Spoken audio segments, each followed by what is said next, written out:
Hoje nós vamos falar sobre a minha paternidade, quem é o meu Deus, quem é o meu Pai. Depois nós vamos falar da minha identidade, quem sou eu e como eu me reconheço. Esse tema eu recomendo que vocês definitivamente não percam, já que vocês vieram hoje, não percam a semana que vem, porque nunca, como diria um pensador, nunca na história desse país se chegou à conclusão que se sofre tanto porque as pessoas não sabem quem elas são.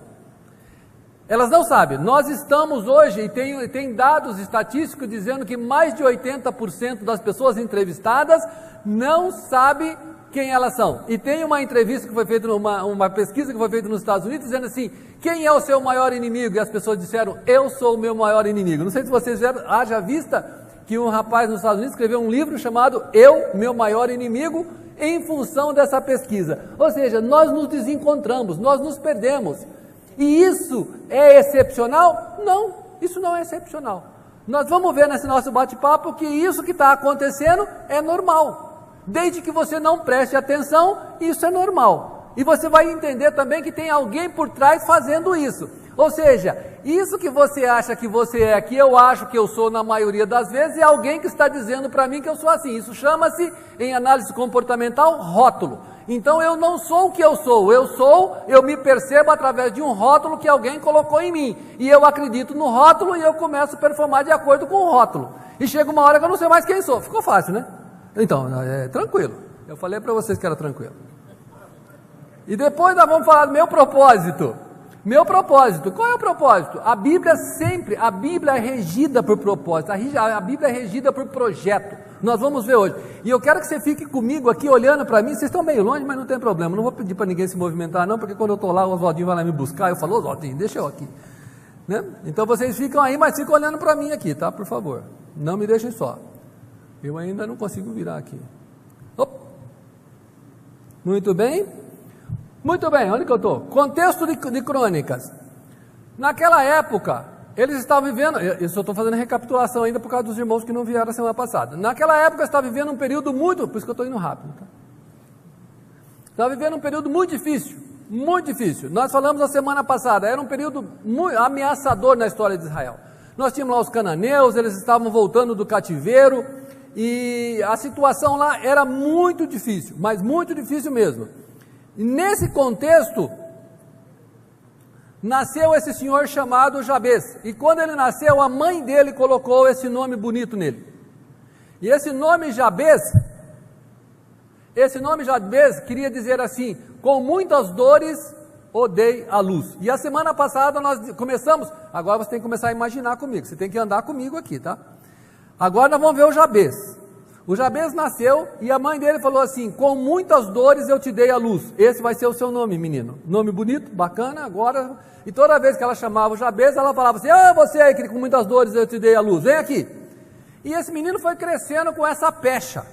E ele foi crescendo dentro de um ambiente em que o país estava ocupado, eles não tinham mais cultura, afinal de contas eles tinham passado mais de 400 anos fora, como escravo, eles não tinham história. Então era uma situação muito difícil. E nasce esse menino e alguém resolve colocar o nome desse no menino. Coitada da mãe também, e isso aqui é importante, porque uma mãe, para chegar ao ponto de colocar o nome desse no filho, você imagina o que ela passou. Então a situação ali era catastrófica. E como nós estamos falando de uma genealogia, e a genealogia não descreve o pai, nós inferimos, não é provado que ele não tinha pai. Porque em nenhum lugar descreve o pai dele. E partindo dessa premissa é que nós fomos. Então, quais outros casos foram considerados? Foram considerados a morte do marido, ela provavelmente não tinha marido. A pressão da volta do Egito, a opressão dos cananeus, a falta de esperança para o futuro, alguma dificuldade. Há uma linha que diz que o Jabeu nasceu deficiente, há uma linha que diz que sim, que inclusive há uma linha aí que estuda que diz que ele foi criado separado porque ninguém queria brincar com ele porque ele seria deficiente. Eu não tenho nenhum dado para comprovar isso, mas há uma possibilidade, se explora isso. Então, diante dessa situação, era o ambiente de Jabez. Falamos, qual era o ambiente familiar? Um horror. Um horror. E aí, às vezes, nós ficamos pensando assim, mas é assim mesmo? É assim mesmo, por vezes é assim mesmo. Nós vimos aqui hoje que a irmã está com câncer, o outro está há um mês internado, às vezes acontece isso. E Salomão, quando ele faz uma reflexão, Salomão diz que a vida é assim, a vida é assim. E Jesus nos ensina que a vida é assim. Nós temos uma situação dos discípulos, certa vez saíram de um lugar para ir para o outro e veio uma tempestade no meio do caminho. A vida é assim. A vida, você vai no médico porque você está com uma dorzinha, o médico vai, acontece, lembra-se do Bruno Covas, o prefeito de São Paulo? Não tinha nada, foi lá fazer uma pintinha, pronto, descobriram um monte de coisa. A vida é assim. E Salomão diz assim que isso acontece com todo mundo, e nós precisamos estar mentalmente preparados. Então essa é a realidade da vida, e aconteceu com Jabez. E a forma como eu vejo esse acontecimento, fiquem comigo agora que isso daqui já é da próxima lição. A forma como eu encaro os acontecimentos da minha vida vai dizer como é que eu saio do outro lado, como que eu interpreto e como é que eu vivo. Se eu olhar uma situação dessa e dizer, oh meu Deus, é o fim, será o fim. Ou seja, a semana passada nós conversamos um pouco, dizendo assim, que dependendo da minha personalidade, dependendo da forma que eu fui criado, dependendo do lugar que eu fui criado, dependendo das experiências que eu tenho, eu vejo o mundo a partir daquela perspectiva. Eu vejo o mundo a partir da perspectiva da minha experiência. Agora imagine Jabez. Jabez tinha o mundo a partir da perspectiva dele, era daquele jeito que ele enxergava.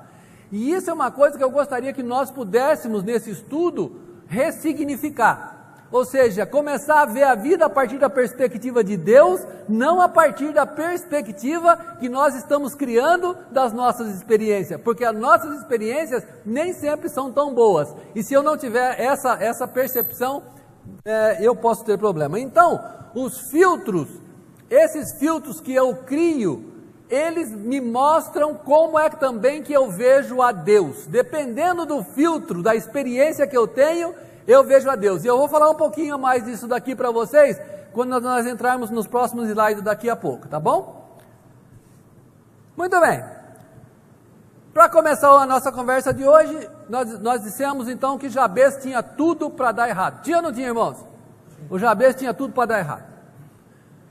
Aí eu pergunto, será que o Jabez se parecia com algum de nós? Será que o Jabez se parecia com algum de nós? Ele era rejeitado ou abandonado pelos pais, menosprezado, perseguido por alguém, abusado na infância.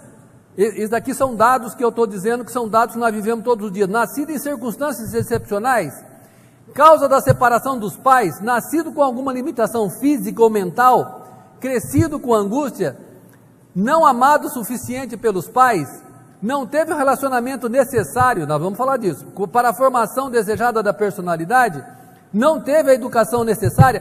Quer dizer, qualquer coisa dessa nos leva a uma situação excepcional, porque eu não tive o que eu entendo ser o mínimo necessário para eu poder ser uma pessoa de sucesso. Se eu tivesse, seria mais fácil, né?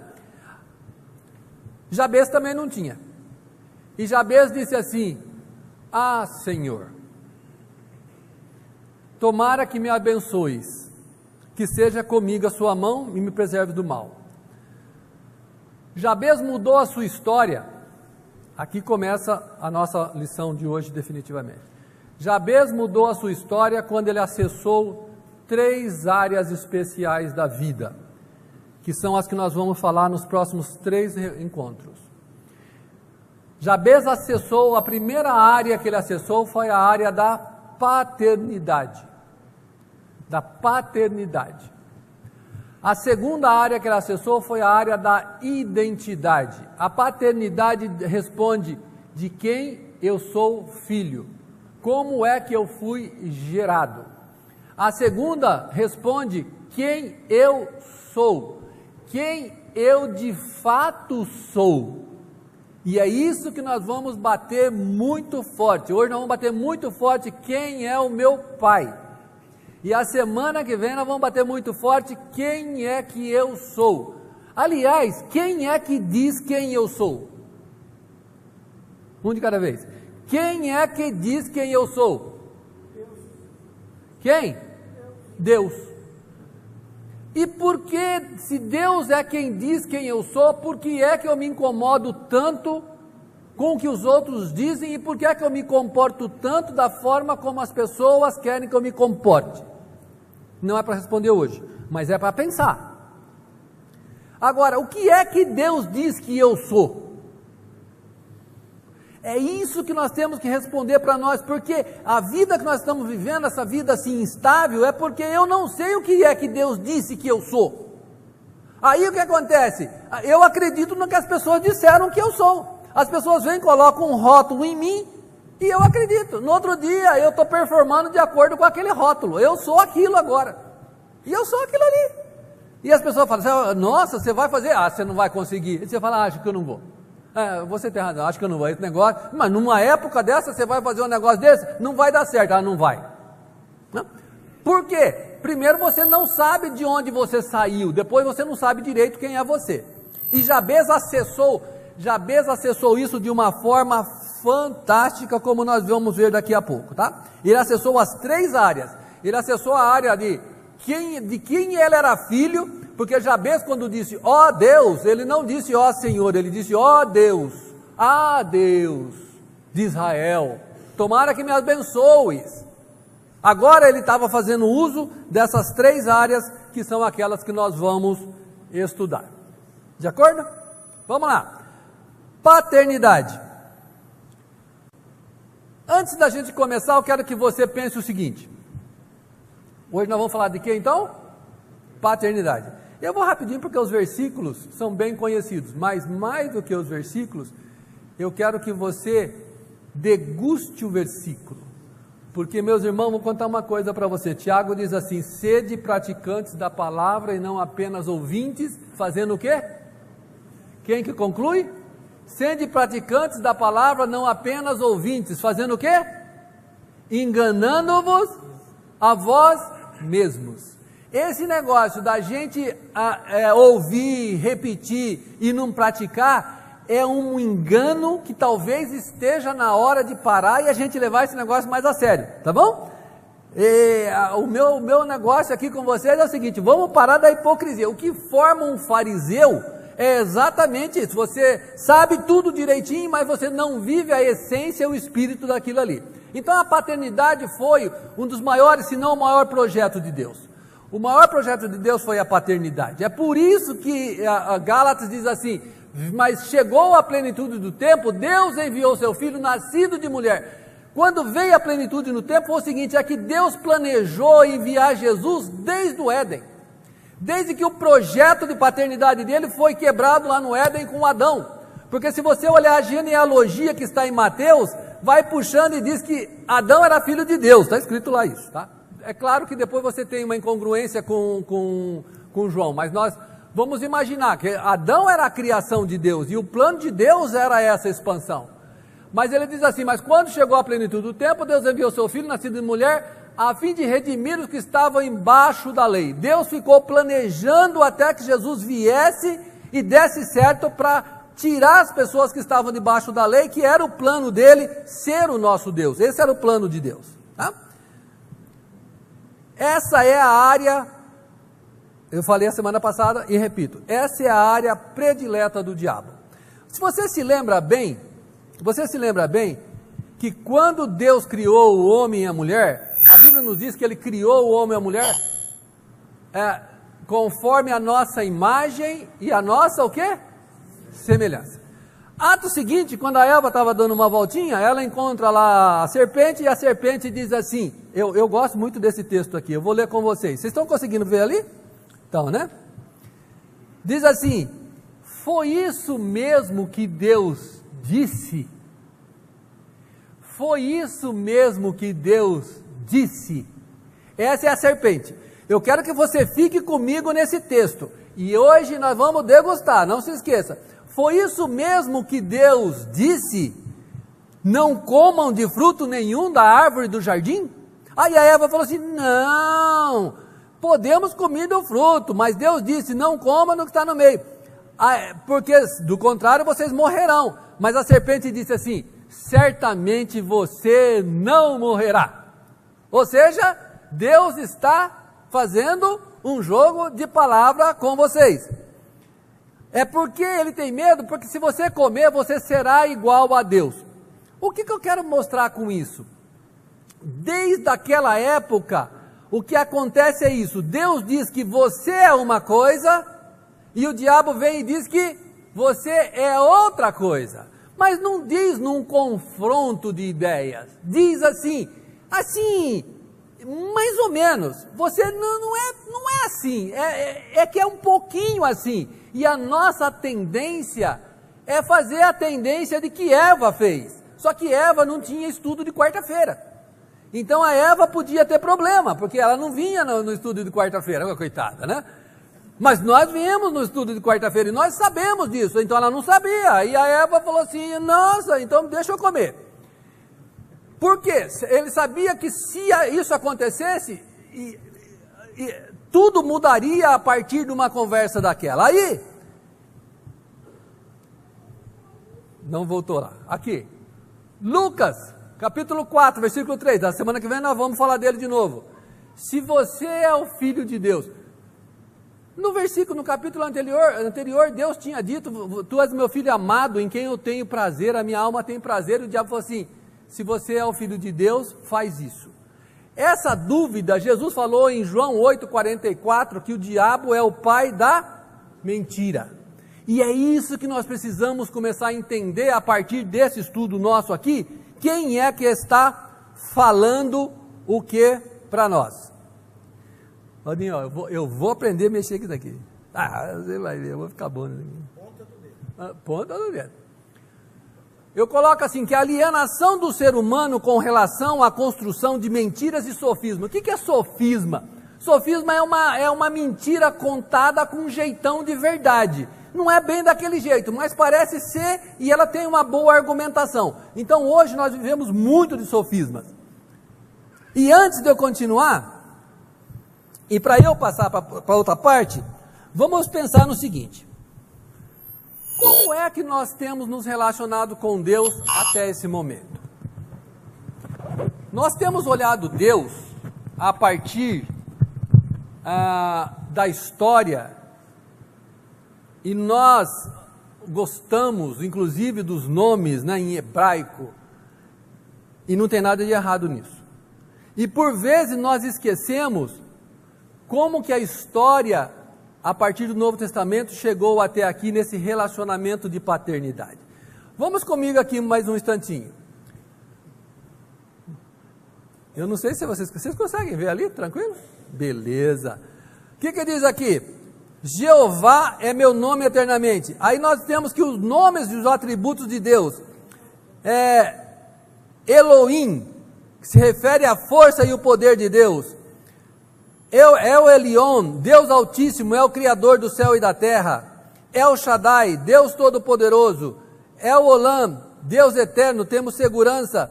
Yahvé Nissim, Yahvé Shalom, Yahvé Senu, o Senhor é a nossa justiça. Adonai.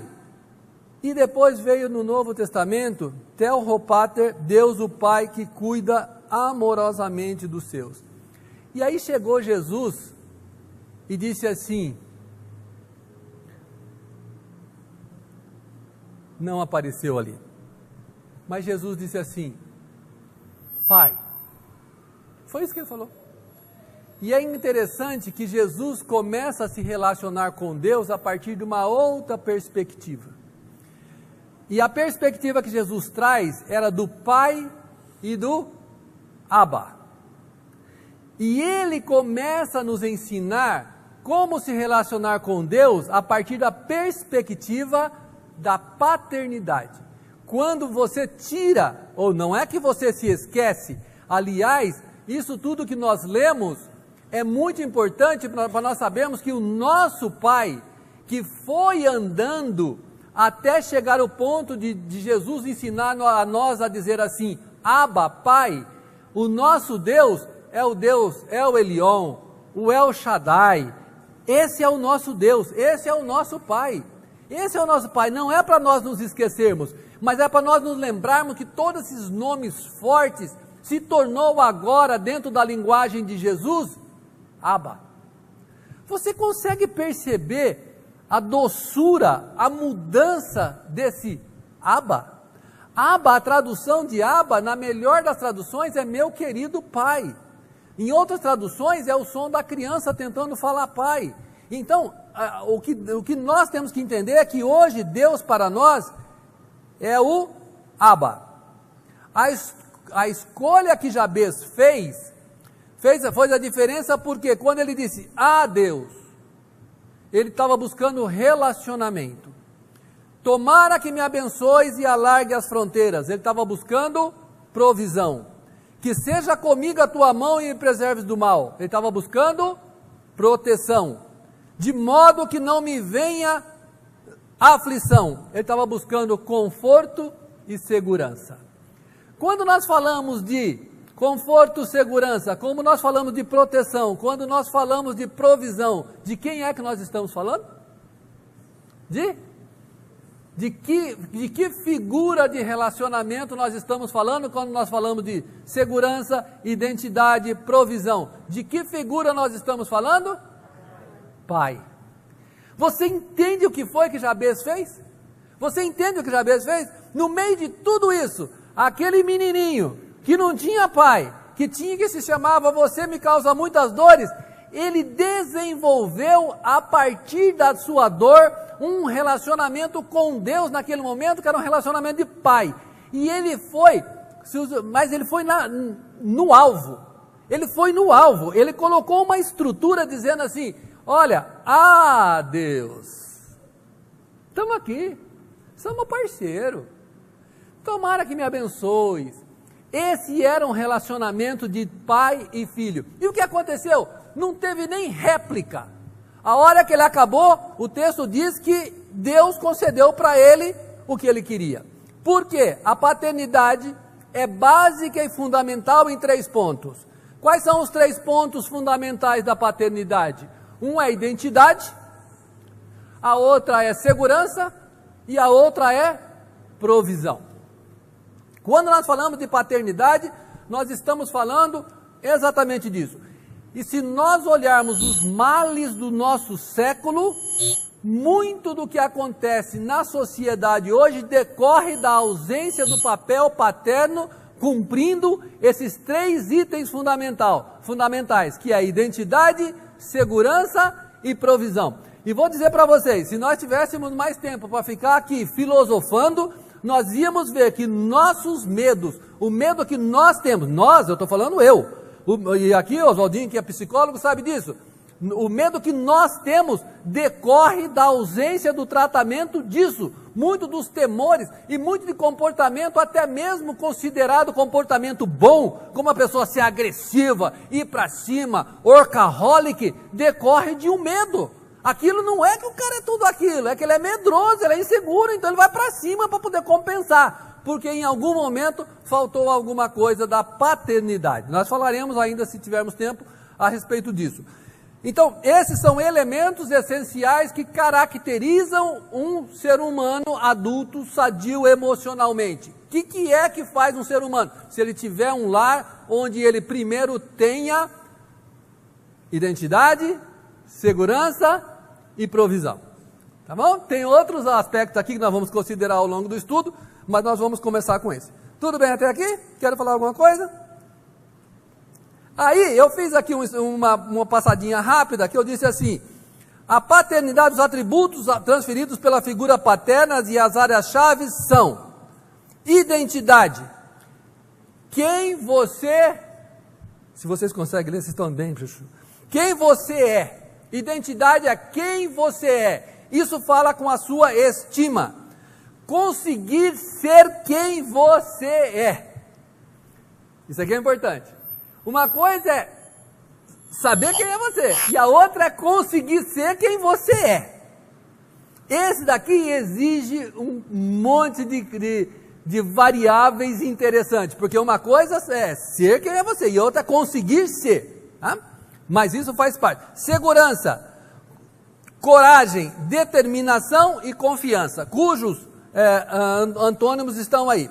Provisão, estabilidade e serenidade. Quando a pessoa tem essas linhas na sua vida presente, então essa vai ser uma pessoa que sabe quem é ela, consegue ser quem é ela, tem coragem, tem determinação, tem confiança, tem estabilidade e tem serenidade. Que pessoa agradável, não será que está? Mas tem, tá? Muito bem. Esses são os atributos. Eu fiz uma pequena pesquisa para ver se isso que nós estávamos falando aqui era verdade. Que um ambiente familiar precisa da identidade, segurança, provisão, comunicação, respeito e desenvolvimento pessoal. E saiu uma pesquisa nos Estados Unidos dizendo assim, olha, definitivamente, os 5 papéis para um ambiente familiar funcionar, basicamente passa por esses que nós acabamos de falar, que é segurança, provisão, comunicação, respeito, desenvolvimento pessoal. Tá bom? Tudo bem até aqui? Muito bem. Quando você não tem, você fica desprotegido. Eu queria contar uma história para vocês, que para a gente agora entrar mais profundamente nisso. E pode ser uma história interessante. O meu pai era uma pessoa muito interessante. Foi um dos homens mais honestos que eu conheci. Um dos mais honestos que eu conheci. Um dos mais éticos que eu conheci.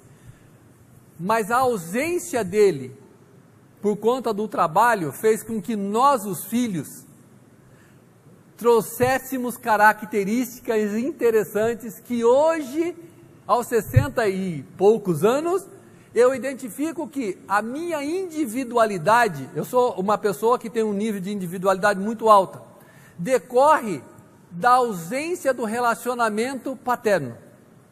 Até mesmo o meu foco com trabalho, com realização, com perfeccionismo, decorre da ausência da figura paterna no que se refere a relacionamento. Porque quando você fica sozinho, o que você tem que fazer? Você tem que se virar, você tem que fazer acontecer. Quando o Robson, meu filho, estava para ser transferido para os Estados Unidos, ele pediu uma reunião comigo e disse assim, pai, preciso de uma reunião com você, como meu coach, senta aqui agora, estou com uma oportunidade, e nós fizemos. Eu jamais teria uma situação dessa, de conversar, trocar uma ideia, dizer o que achava. Por que eu estou contando essa história? Porque você pode ter uma história parecida com essa. E isso, eu vou dizer, precisa ser tratado. Precisa ser tratado, para que você tenha uma vida plena. E não tratar isso não ajuda no nosso relacionamento com Deus. Porque como nós falamos de filtros, os filtros que nós temos são os mesmos filtros que nós usamos para o nosso relacionamento com Deus. Meu pai, a ética dele era toda essa que eu falei para vocês, que ele era um rapaz, uma pessoa extremamente ética. Inclusive, se você o desobedecesse, o que acontecia? O que você acha que acontecia se você desobedecesse o meu pai? Sova. Tábua de tomate, aquelas caixinhas de tomate que tinha antigamente, uma tabuinha daquela, a gente apanhava com aquilo. Quando eu penso em Deus, se eu faço ou dou um deslize, o que você acha que vai acontecer comigo? Tábua de tomate de Deus agora no bumbum do Osmarzinho.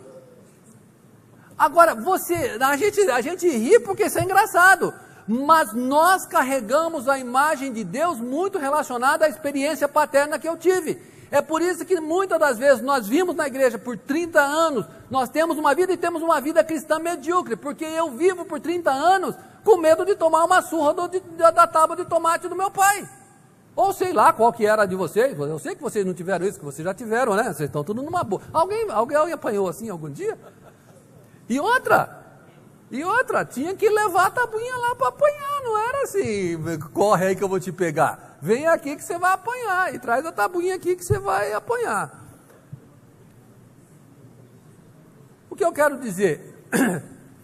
Quando falta esses elementos, meus irmãos, isso aqui é importante, nós podemos nos curar hoje, tá bom? Eu não quero criar uma problemática sem solucionática aqui, como diria o filósofo, tá? Quando nós temos uma situação como essa, de fato ela desdobra em outras. Então muitas das vezes nós percebemos características das pessoas que nós não sabemos quais são, mas elas são derivadas da ausência da figura paterna ou do descontrole ou do descompasso da figura paterna no tratamento com aquilo. É isso que acontece. Então, quando nós olhamos as pessoas que têm, Jesus fala assim, pela árvore, pelo fruto você conhece a árvore. Pelo fruto que a pessoa dá, você tem que olhar o que está naquela raiz ali. O que foi que aconteceu para aquela pessoa dar aquele tipo de fruto? Tá bom? Estão comigo? Ainda estão, né? Muito bem. Um dos frutos piores que existe é o fruto chamado medo. Medo é o fruto pior que existe nessa situação.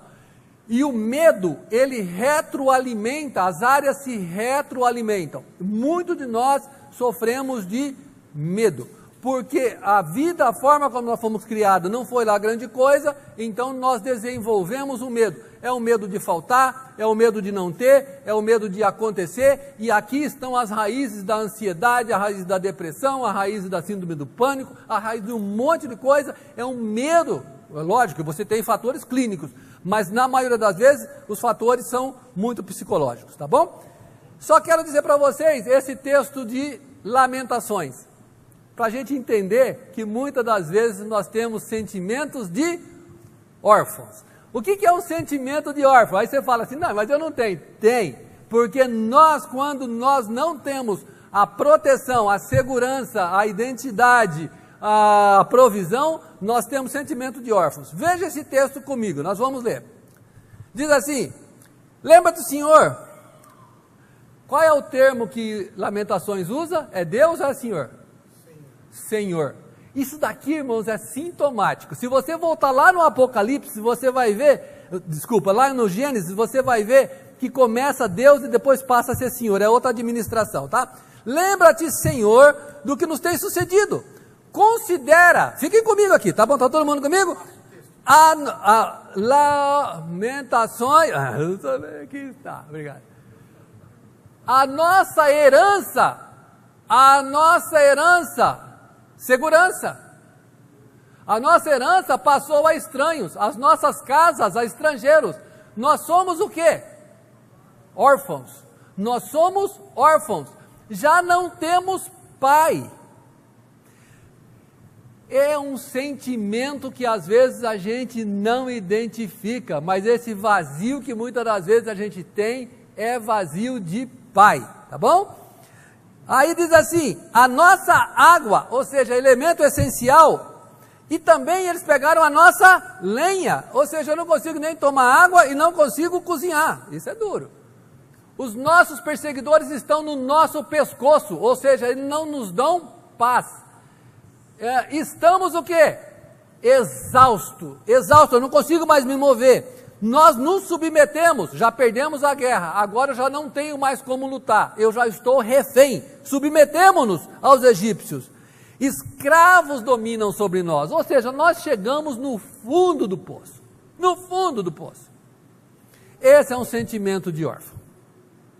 Mas a boa notícia é a notícia do Evangelho, que se você tem Deus, você não precisa ter esse sentimento de órfão. A semana passada eu contei a história dos adotados, daqueles menininhos, não vou contar de novo para não cansar vocês, mas os adotados, vou ter que contar porque tem um monte de gente que não estava aqui, os adotados é aquele que faz-se um trabalho tremendo para adotar, o menino é adotado, vai para uma casa boa, você dá tudo para ele, e daí um ano ele quer voltar para a casa onde ele estava, ou então quer conhecer o pai dele, e tudo aquilo que estava lá à disposição ele não usa. Muitas das vezes nós fazemos a mesma coisa com Deus, não raro nós fazemos. As nossas experiências então, fazem com que a paternidade tem que ser cuidadosamente revista, uma vez que influenciam na nossa identidade e a nossa percepção de Deus como Pai. Agora eu quero começar uma sessão de Deus como Pai e quero que vocês participem comigo, senão vocês vão se cansar, mas eu quero que vocês participem comigo, entendendo o texto e fazendo uma reflexão mental do texto, da nossa paternidade. João 3,16, porque Deus amou o mundo de tal maneira, vamos lá? Que deu o seu Filho unigênito, para aí. Para no unigênito. Deu o seu filho o quê? Unigênito. Quantos filhos ele tinha? Então Deus só tinha um filho. E Ele amou o filho, amou o mundo de tal maneira que deu o único filho que Ele tinha, para quê? Para quê? Para quê? Para quê? Fala alto, irmão. Para que foi? Hã? Amém. O que Deus estava querendo? O que Deus queria? O que Deus queria? Outros filhos. Outros filhos. O que Deus queria era outros filhos. Nós temos que... Sabe por quê? Senão a informação perde valor. Nós temos que caracterizar a informação, senão a informação perde valor. Deus queria de fato outros filhos. Não era isso que Ele queria?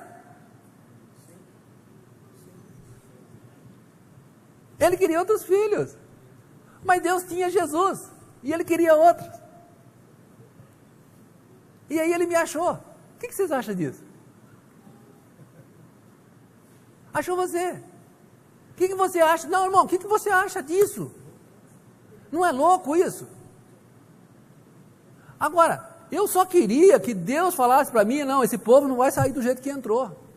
Eu só queria que Deus falasse aqui no meu coração, papai, fala no meu coração que não vai, em nome de Jesus.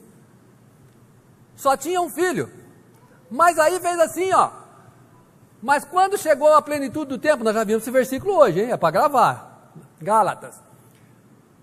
Deus enviou o seu filho, nascido debaixo da lei, para remir os que estavam, para que recebêssemos a adoção de filhos. Todos nós. Ele mandou para que nós tivéssemos a adoção de filho. E a adoção diz assim: não foste vós, isso daqui é importante, não foste vós que escolheste a mim, mas eu escolhi vocês. E eu dei um nome para você, eu designei para que você dê fruto. O outro texto tremendo, mas ó, nós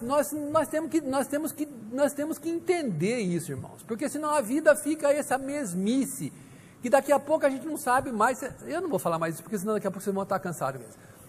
Mas o texto de João diz assim, ó: veio para o que era seu, mas os seus não receberam. Mas todos quantos o receberam, deu-lhes o poder de serem feitos o quê?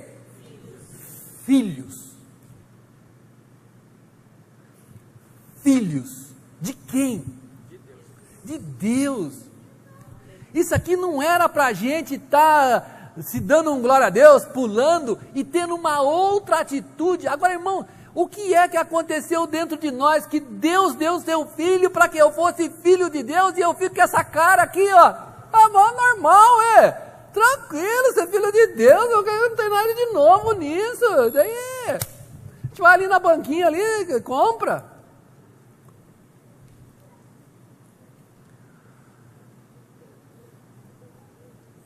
Quando o negócio complicou, Jesus disse assim para o Nicodemos: Nicodemos, você precisa nascer de novo. Você sabe, eu acho que está faltando para a gente, irmão? Sabe o quê? Nascer de novo. Sabe, nascer de novo. Ele falou assim: se você não nascer da água e do Espírito, ou seja, você vai nascer agora numa outra atmosfera, não é mais nessa, é numa outra que muda tudo isso aqui que você tem. É nessa que você tem que nascer. Aí o Nicodemo ficou todo confuso. Mas como é que pode eu ser velho? Ele falou assim: não, você tem que nascer da água do Espírito. Porque quando você nascer da água do Espírito, você vai ter uma outra mentalidade. Pergunta que eu faço: nós estamos com mentalidade de água e do Espírito, ou nós estamos com mentalidade de carne? Não sei, mas é importante a gente pensar nisso. Tá?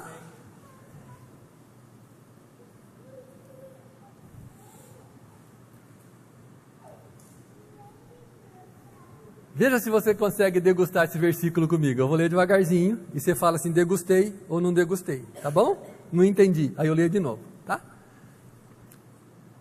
Só vou ler a parte B. Tá pronto? 1, 2, 3. Eu vou ler assim, quer ver? Estou voltando para meu Pai e Pai de vocês. Aleluia. Para meu Deus e Deus de vocês. Sabe, irmão, você tem noção disso? Não, você tem noção disso? Foi ele que falou. Eu estou voltando para meu pai. Ah, outra coisa importante. Eu não estou pegando esses textos sem contexto, tá? Eu fiz questão, inclusive, de tirar os textos do Velho Testamento, o máximo que eu podia. Peguei aquele de Lamentações para fazer um paralelo. Mas eu só quero os do Novo Testamento porque diz respeito a nós. Que é para você não falar assim, mas ele falou para o discípulo. Não, ele não falou, não. É para nós que ele está falando. Amém. Ele está falando para nós. Você entendeu isso que eu falei? Amém. Amém. Eu vou ouvir 3 amém, já está bom. Já é uma coisa boa. Tinha um pessoal que gostava de orar lá na esquina. Não sei o que lá e tal. Eba, orava. Tinha uns que oravam bonito, tinha outros que oravam assim. Aí os discípulos falaram assim, Senhor, ensina-nos a orar. Jesus falou para eles assim, demorou. Aí Jesus começou assim, meu Pai. Certo? Não. Como foi que ele começou? Pai nosso. Veja, meus irmãos, que mudou. Não tinha mais Elohim, Adonai. Não tinha. Era de pai para Aba. Quando ele estava nervoso, ele chamava de pai. Quando ele estava mais assim, mais triste, ele chamava de Aba. Mas era papai, era pai para lá, pai para cá. E eu só faço o que o pai me manda. E nós aqui querendo viver sem pai. E Jesus falando, não, é com o pai que você tem que viver. E nós, não, Senhor, deixa que eu vivo sozinho. Eu já desisti, tá? Só para vocês saberem, tá? Dependente total. Meu versículo é predileto, João 15,5. Sem mim vós nada poder fazer. Eu falo, meu Deus.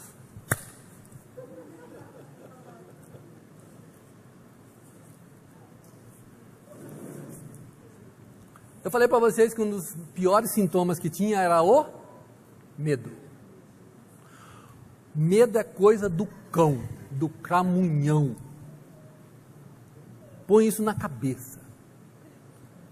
E a Bíblia diz assim que nós não temos medo. Nós somos bons nesse negócio. Porque afinal de contas, o cara que tem um pai que é Deus, por quê? Não receber esse espírito de escravo. Você não recebeu esse espírito de escravo. Para você viver outra vez, atemorizado, mas você recebeu um espírito de adoção. E por esse espírito você fala assim, querido papai. Olha que delícia. Que delícia, né? Ah, eu acho isso o máximo. Quer ver outro? Fica pior ainda, quer ver? O próprio Espírito, agora aqui, irmãos, aqui, se o Espírito não falar no seu Espírito agora, fala misericórdia. O próprio Espírito testifica com o meu Espírito que eu sou filho de Deus. Ou seja, se você tem dúvida, o Espírito fala para o seu Espírito, você é filho de Deus. Agora, fala para mim, por que nós não estamos ouvindo essa voz?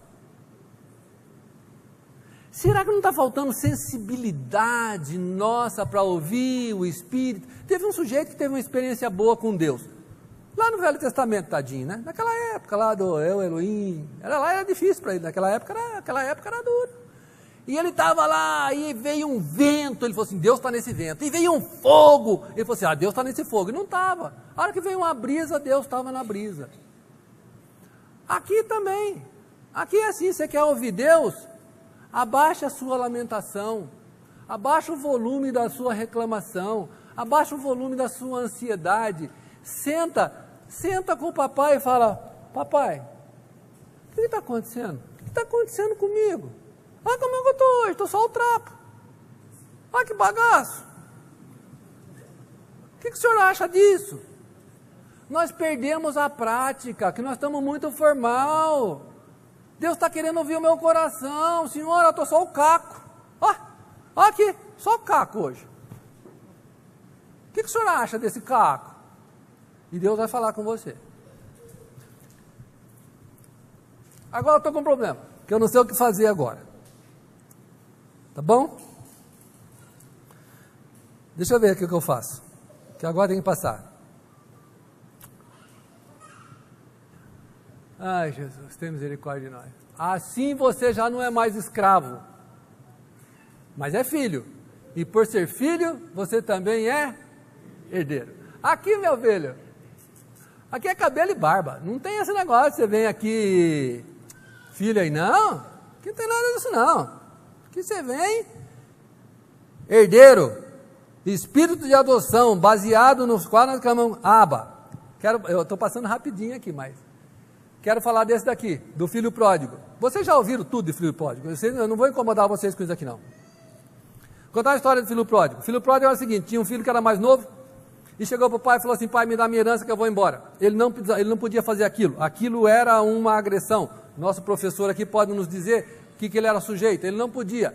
Do jeito que estava, ele só levaria 1/3 da herança. Bom, mas ele pediu, o pai deu, ele foi embora. Foi embora. Aí gastou lá com as meninas, e foi dissolutamente, foi lá cuidar de porco, tudo errado. Aí um dia, esse cara fala assim, fez tudo isso, ó, abandonou a casa, gastou sem critério, frequentou locais impróprios e decidiu voltar. E voltou, ele decidiu voltar e voltou. Ele decidiu voltar e voltou. Não foi só voltou fisicamente, porque antes dele voltar, ele fez um tratamento interno com ele. Ele não voltou assim, eu vou lá para a casa do meu pai, não. Ele fez um tratamento interno e falou assim, pô, a casa do meu pai é muito melhor, eu vou voltar para lá, eu já falei isso para vocês. Ele fez 3 atos: levantar-me-ei, eu irei e eu direi. Ou seja, ele tomou uma decisão. E chegou lá, a hora que ele está chegando, o pai vai e abraça, ele fala, pai, eu tenho um negócio para te falar. O pai fala, não fala nada não, rapaz, está tudo bem, entra aqui. Porque isso daí é o quê? Pai. Aí o pai chega e dá para ele, nós não vamos fazer pregação disso aqui não, eu falei, mas o pai dá para ele uma capa, que naquele caso representava o perdão, deu para ele um anel, que restaurava a identidade dele, deu a sandália que renovava o propósito dele, deu as 3 coisas que um pai pode dar e que um filho precisa para viver. Ou seja, o filho voltou, ele falou assim, meu filho, toma aqui uma capa para cobrir a tua vergonha, toma aqui um anel para resgatar a sua identidade e dizer que você é meu filho, aqui ó, você é meu filho, e toma aqui um anel, uma sandália, porque provavelmente o filho estava descalço,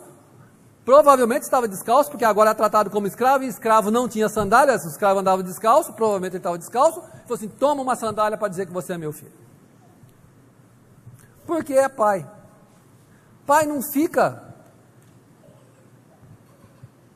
Bom, vamos deixar para semana que vem. A gente continua semana que vem, se Deus quiser. Mas eu queria, independente disso, hoje eu queria fazer uma coisa com vocês. Antes de ir embora. Mesmo sem ter terminado.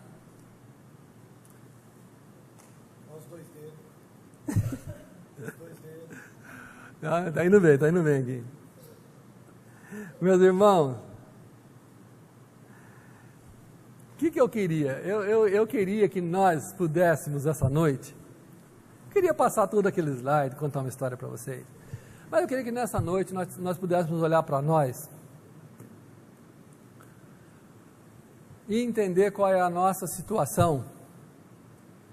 Você que ficou órfão e tem problema aí dentro de você com seu pai, você que não ficou órfão, mas ficou quase órfão e tem problema com seu pai, vocês entendem o que eu quero dizer? Tem alguém aqui que carrega assim uma mágoazinha da mãe, do pai, aquele que o pai era demandante demais, não dava espaço para ele? Tem alguém aqui assim? E ele falou assim, eu cresci esse sujeito aqui porque meu pai não me deu a educação, não me deu o suporte, não me deu o amor, eu estou com ele até aqui, até hoje, não falo nada para ele, é de respeito, mas ó, estou por aqui. A Bíblia diz assim, honra o teu pai e a tua mãe para que te acrescente os teus dias, mas mais do que isso,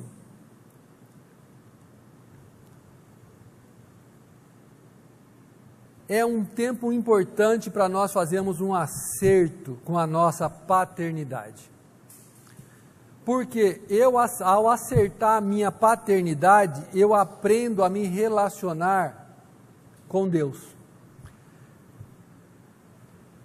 Então eu queria que nessa noite, mesmo a gente não tendo terminado o estudo, que eu não sei como vai ser na próxima, nós pudéssemos tirar um tempinho, 2 minutos, para nós pensarmos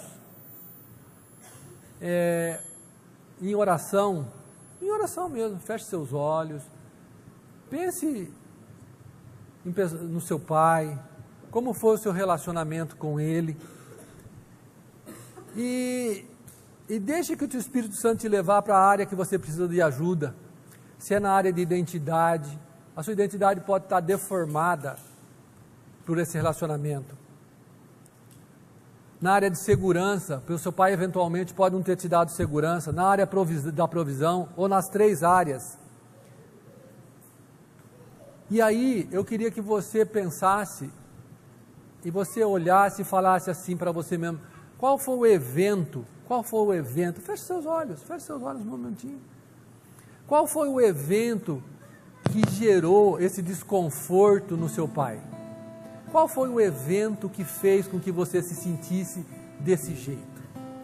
Você consegue se lembrar desse evento? Se você se lembra desse evento, registra ele. Registra esse evento. Fala, foi esse evento que azedou tudo com o meu pai. Tenha ele bem claro na sua mente.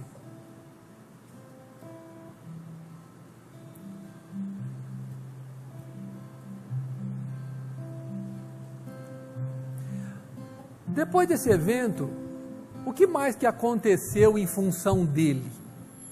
Você tinha ele, e no que mais ele se desdobrou? O que mais que veio? O que mais que aconteceu depois disso? Muitas das vezes, meus irmãos, dentro de você está olhando coisas que você fez em decorrência disso, baseado nisso. Isso nós chamamos do peixinho dourado. Era um bichinho que potencializou você fazer outras coisas. E eu vou te pedir agora que você libere perdão para quem te magoou. Pode ser seu pai, pode ser seu tio, pode ser uma figura de autoridade na sua vida. Libere perdão agora em nome de Jesus. Libere perdão. Porque foi assim que o Pai fez com o Filho e é assim que Ele quer que nós façamos. Libere perdão para aqueles que eventualmente tenham te machucado. Libere. Libere expectativa sobre o seu pai, sobre as pessoas. Libere expectativa, não tenha. Libere perdão a todas as figuras de autoridade que participaram da sua vida. E agora você também, seja humilde para receber o perdão de Deus. Uma coisa importante, meu irmão, desconstrua todas as imagens de sentimento ruim que você teve. Desconstrua, quebra todas. Tira tudo. Mágoa da sua mãe, dos seus irmãos, do seu pai. Tira tudo isso do seu coração. Quebra, libera perdão. E mais do que isso, libere perdão para você, porque você também agiu em função disso. Se perdoe agora.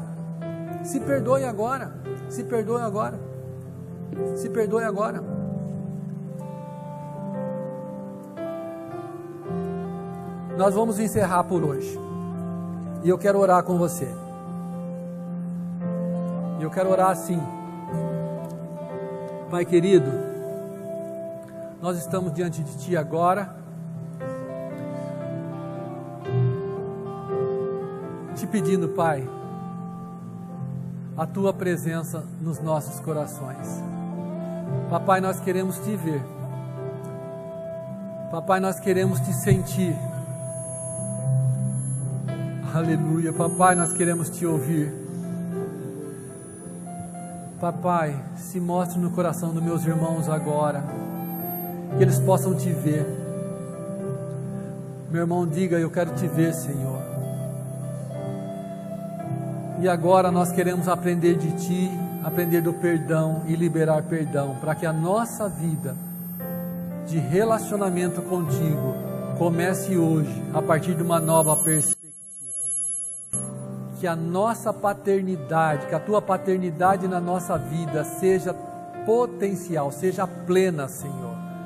Não seja maculada pelo inimigo, mas que eu possa Te chamar de Abba e sentir o Abba pertinho de mim, no meu dia a dia. Eu possa sentir o Abba falando ao meu coração.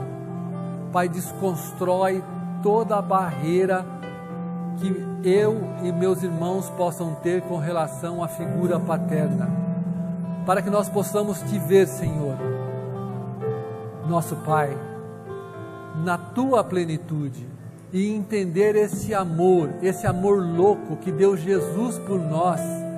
E a Tua palavra nos diz que aquele que nem o Seu Filho poupou, como não dará todas as outras coisas? Que a nossa barreira de fé seja quebrada hoje, para se apropriar, porque a Tua palavra também diz: se vocês são maus e sabem dar boas dádivas aos vossos filhos, quanto mais o vosso Pai Celestial. Assim, Pai, traz nessa noite cura para os nossos corações, para nossas amarguras. Que nós perdoemos os nossos pais, as figuras de autoridade. E que mais do que isso, Papai, a Tua glória venha ao nosso coração como um Pai, num compromisso num sentimento que nós nunca tivemos até agora, de sentir o Senhor perto de nós, o Senhor dentro de nós, o Senhor conosco, falando aos nossos corações. Pai, eu Te agradeço por essa oportunidade de estar com meus irmãos falando sobre Ti, sobre a Tua paternidade. Mas mais que isso, Pai, o meu desejo é que isso seja vivo dentro de nós, vivo, vivo, vivo, vivo. Em nome de Jesus. Amém.